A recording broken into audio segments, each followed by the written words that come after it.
Okay, so here's one that I needed a manual for, and went to the website. Obviously, you guys all know what website this is, but again, I'm not getting sponsored by anybody, so we're just gonna leave this at Ryobi. Anyways, what you want to do is find a tool that you need the manual for, find where you bought it from, the manufacturer's website, wherever. Just try and do it as soon as you or shortly after you get the tool because it's easier to find manuals for them before they like discontinue, come out with a new model and they get rid of the manuals online. And then you have to like really dig deep. I'm searching for one now for a Harbor Freight tool that's been discontinued for years and I'm having a hard time finding it. So, anyways, when you get to wherever you can find the manual, here you can scroll down and you'll see here where it says use and care manual, usually under the info and guides, product overview, somewhere, just find the manual. And then I use Google Chrome, uh, and it has the PDF plugin.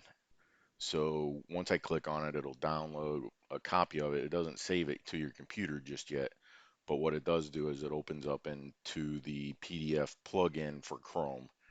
Um, and then what you want to do is take note of these page numbers right here. One, two, three, four. Now for the first few pages, they'll match up. So like here's page two, right? So I'm on page two, but once we get out of this English section, it'll go back to, I think it says one and French or Francois. So as we scroll through here and it changes to French, you'll see this says two Francois, but it's actually page eight. So pay attention to these page numbers here because this is important on the next step. So we already know that I need page one through seven because page eight changes over to French, which I don't need the French language. I don't speak French. I don't read it. Um, so you can save whatever language you want. So, but right now I know I need page one through seven, and then if I scroll further down, there's a troubleshooting area that combines the three languages. And I want to say it was page 20. So right here, page 20 actually has all three languages on here. So I'm going to save these pages too, 20, 21, 22, and then any notes pages, and then finally 24. So up here in the right-hand corner, hit print. Select the print icon. And what this does is it brings up the whole manual, one pages 1 through 24. I don't want all of them. I just want English and, whatever pages include English on them. So make sure this says save as PDF. I believe this is a default value or a default printer in Windows. If not, it might be installed with Adobe PDF or Adobe Reader. I'm not sure, but I know I got this and I've pretty much have it on all my computers.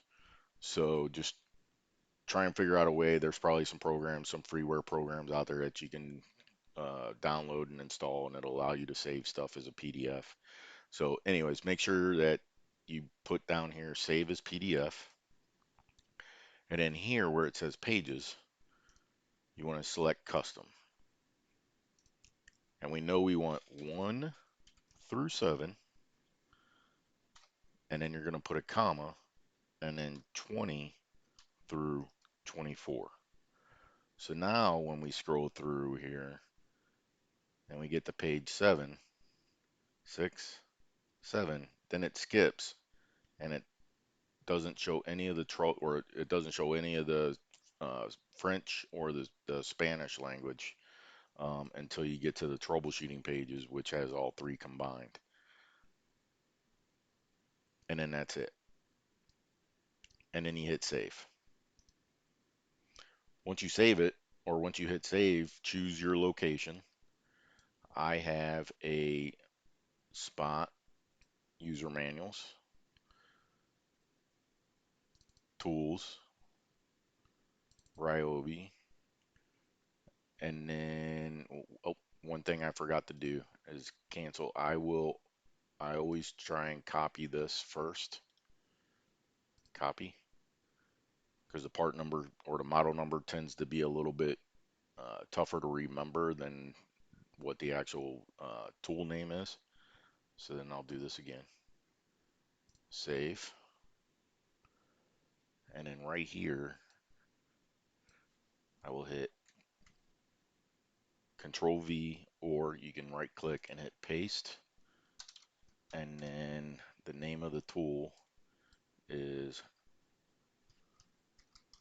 reciprocating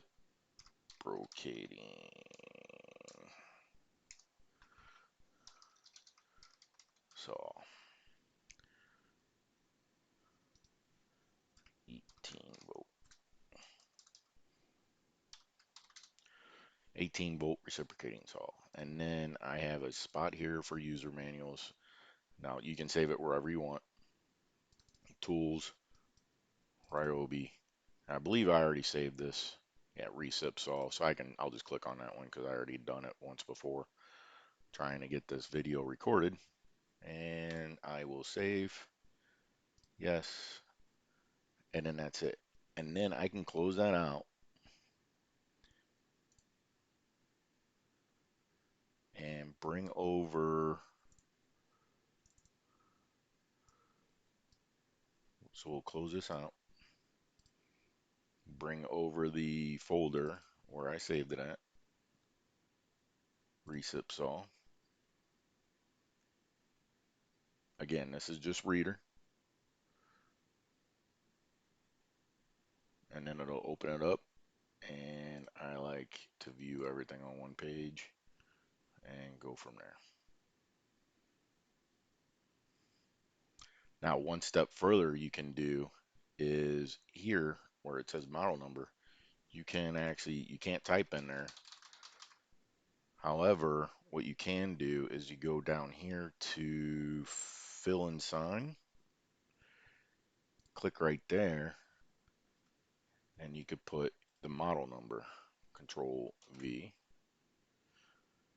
And then if I knew my serial number, I go in here and I add my serial number. I don't remember what my serial number is right off the top of my head, so I'll leave that blank for now. And then you can resave it, and it's going to ask you to override it again because you made changes to it. But yes, and you're good to go. Now your manual is saved digitally. You can share it on your home network. You can pull it up in your garage or in your workshop, wherever you're at, on your phones. Uh, if you have a laptop out in your workshop, you can pull it up there so you can look at it.